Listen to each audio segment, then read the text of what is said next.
નમસ્કાર દર્શક મિત્રો, આપ નિહાળી રહ્યા છો સાઈ ગ્રુપ મીડિયા હાઉસ દ્વારા સંચાલિત નવસારી લાઈવ અને ઝટપટ ન્યૂઝ। 7મી તારીખે રેડ એલર્ટ હતું અને મુશળધાર વરસાદ વરસ્યો।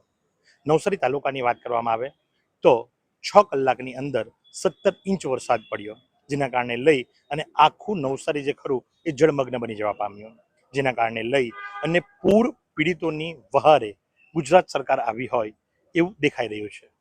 અને મૃદુ મક્કમ સાથે જ ભાવુક એવા મુખ્યમંત્રી ભૂપેન્દ્ર પટેલ એટલે કે દાદા આવી પહોંચ્યા છે નવસારી ખાતે। નિરાલી હોસ્પિટલ પાસેના હેલિપેડ ખાતે એમનું હેલિકોપ્ટર આવ્યું, ત્યાંથી તેઓ કલેક્ટર કચેરી ખાતે આવ્યા। કલેક્ટર કચેરી ખાતે આવી અને એમણે રિવ્યુ મિટિંગની શરૂઆત કરી દીધી છે। ઉચ્ચ અધિકારીઓ જનપ્રતિનિધિઓને સાથે રાખી અને આ મિટિંગ ચાલી રહી છે। જનતાને કદાચ એવી આશા છે કે કઈ પેકેજની જાહેરાત થશે। હવે પેકેજની જાહેરાત કેવી થાય છે, શું થાય છે, એ તો મિટિંગ પૂર્ણ થયા બાદ જ ખ્યાલ પડશે। નિયત કાર્યક્રમ મુજબ એઓ 2:50 નિરાલી હોસ્પિટલની પાસે આવેલા હેલિપેડ ખાતે હેલિકોપ્ટર ખાતેથી આવ્યા, ત્યાંથી બાય રોડ કલેક્ટર કચેરી ખાતે આવ્યા। કલેક્ટર કચેરી ખાતે આવી અને સભાખંડની અંદર હાલ એ મિટિંગ ચાલી રહી છે। જનપ્રતિનિધિઓ સાથે જ ઉચ્ચ અધિકારીઓ અને સીએમ પોતે આ મિટિંગ દ્વારા જનતાની વહારે આવશે, પણ સામે પ્રશ્નો છે। દાદા આવવાના હતા, એને લઈ અને રસ્તાઓ ચોખ્ખા થઈ ગયા, ચકચકાટ થઈ ગયા, કાઉન્ટરો છંટાઈ ગયા, પણ જે વિસ્તારમાં ખરેખર પૂર આવ્યું છે એ વિસ્તારમાં લોકો પોકાર કરી રહ્યા છે કે દાદા એક આંટો ભલે કારમાં તો કારમાં પણ અમારા વિસ્તારમાંથી એક આંટા મારો, કારણ કે અમારા રસ્તા પણ ચોખ્ખા થાય, સફાઈ થાય, ત્યાં ડીડીટી પાવડરો છંટાય। એટલું જ નહીં, પણ આજ કલેક્ટર કચેરીની દિવાલ પણ, કમ્પાઉન્ડ વોલ પણ એ દિવસે ધરાશય થઈ ગઈ હતી। તો હજુ તો મિટિંગ ચાલુ છે। શું ખુશી છે એ તો મિટિંગ પૂર્ણ થયા બાદ ખ્યાલ આવશે, પણ ત્યાં સુધી આપણે રાહ જોવી પડશે, કારણ કે હા, દાદા આવ્યા છે અને દાદા આવ્યા હોય એટલે બાળકોને કંઈક ભેટ સોગાદ તો આપે જ। એ પ્રમાણે નવસારી જિલ્લાને શું ભેટ સોગાદ મળી છે, રેલ રાહત ફંડની અંદર શું આવ્યું છે, એ જાણીશું એક વિરામ બાદ। નિહાળતા રહો નવસારી લાઈવ।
વિરામ બાદ આપનું હાર્દિક સ્વાગત છે। અને આપ જે પ્રમાણે જો છો એ પ્રમાણે કે કલેક્ટર કચેરી ખાતે જે સમીક્ષા બેઠક હતી, સમીક્ષા બેઠક પૂર્ણ કરવામાં આવી છે।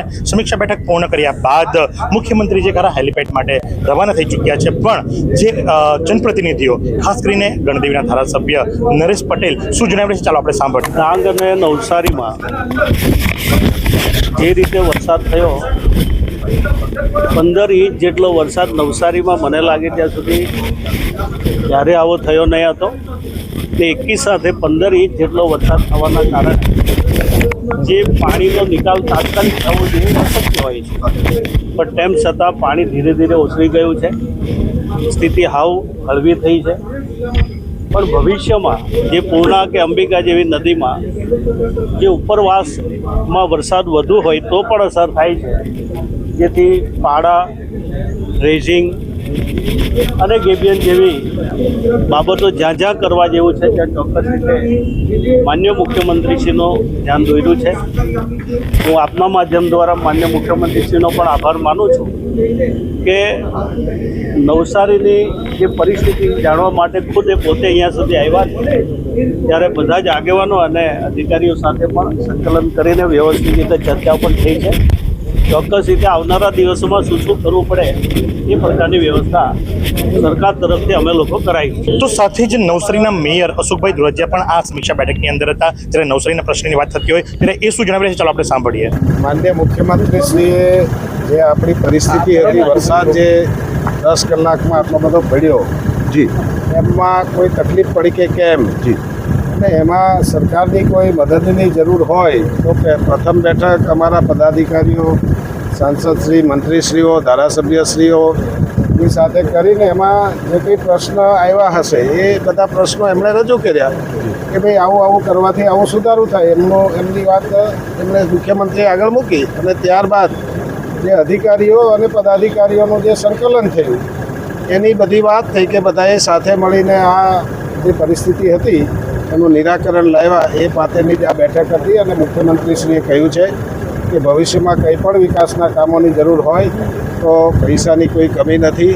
આપણે વિકાસ જ્યાં પણ અટકતો હોય ત્યાં ઝડપથી પૂરો કરીને લોકોને સુવિધા પ્રાપ્ત થાય એ માટેની પદાધિકારીઓને અને અધિકારીઓને સૂચના આપી. પેકેજ જાહેર કરવાના છે તો એવી કોઈ વાત? અહીંયા પેકેજની કોઈ વાત નથી. અતિવૃષ્ટિ થવાને કારણે કોઈ તકલીફ હોય તો અમારા ધારાસભ્યશ્રીઓએ, મંત્રીશ્રીઓએ રજૂઆત કરી છે કે કોઈને નુકસાન થયું હોય તો એને ઝડપથી સર્વે કરીને નુકસાનમાં વળતર મળે એ પણ એમણે વાત કરી છે. પૂર્ણા નદી કે પૂર્ણા નદી માટે માન્ય મુખ્યમંત્રીશ્રી આગળ આપણા કેન્દ્રીય કેબિનેટ મંત્રી પાટીલ સાહેબે, આપણા ધારાસભ્યશ્રીઓ બંને આરસી પટેલ અને રાકેશભાઈ પટેલે અમે રજૂઆત કરી છે કે સુરતની જેમ આપણા પૂર્ણા પર એક પાળો થાય અને એના લીધે જે આ ફ્લડની આજે આ વખતે સારું એટલું હતું કે દરિયાઈ ભરતી નહોતી. જો વરસાદ અને દરિયાઈ ભરતી બંને સાથે હોય તો વધારે પરિસ્થિતિ ખરાબ થાય. અને માન્ય મુખ્યમંત્રીશ્રીએ અને માન્ય કેન્દ્રીય મંત્રીશ્રીએ કહ્યું છે કે કેન્દ્ર સરકાર અને ગુજરાત સરકાર, શહેરી વિકાસ મંત્રી તરીકે અને પ્રભારી મંત્રી તરીકે કનુભાઈ સાહેબે પણ કહ્યું છે કે આપણે સાથે મળીને આ પાળાની યોજના બને એટલી ઝડપથી, કારણ કે બહુ મોટો પ્રોજેક્ટ છે 300 કરોડ ઉપરનો, પણ બધા સાથે મળીને આ પ્રોજેક્ટને ઝડપથી આપણે શરૂ કરીશું એવી વાત કરી. તો સાથે જ હવે આપ જોઈ શકો છો એ પ્રમાણે કે વલસાડના સાંસદ ધવલભાઈ છે. ધવલભાઈ, આપ ઉપસ્થિત રહ્યા હતા સમીક્ષા બેઠકની અંદર. ખાસ કરીને વલસાડ, નવસારી, ડાંગ જે હોય આ તમામ જગ્યાઓ પર ભયંકર પૂર આવ્યું હતું. કારણ કે નવસારી જિલ્લાની જો વાત કરવામાં આવે 6 તાલુકા અને એની અંદર 27 ઇંચથી વધુ વરસાદ. આજે શું સમીક્ષા બેઠકની અંદર નિરાકરણ કરવામાં આવ્યું છે કે સ્પેશિયલ પેકેજ જાહેર કરવામાં આવ્યું કે કેમ? જી, ખાસ કરીને પૂરા દક્ષિણ ગુજરાતની અંદર અતિ ભારે વરસાદ જે પડ્યો, અમારા વલસાડ જિલ્લામાં પણ સરેરાશ આટલા દિવસોમાં 30 ઇંચ જેટલો અતિ ભારે વરસાદ પડ્યો. નવસારી જિલ્લામાં પણ 27 ઇંચ જેટલો વરસાદ પડ્યો અને સુરતમાં પણ અતિ ભારે વરસાદ પડ્યો. એના કારણે જે નીચાણવાળા વિસ્તાર છે એમાં પાણી ભરાઈ ગયા, લોકોને હાલાકી વેઠવાનો સમય આવ્યો અને પ્રોપર્ટીની પણ નુકસાન થયું. પણ આપણા મુખ્યમંત્રી ભૂપેન્દ્ર પટેલ સાહેબ સંવેદનશીલ છે એટલે તરત જ પોતે આવીને ગ્રાઉન્ડ પર ચેક કરવા માટે સુરત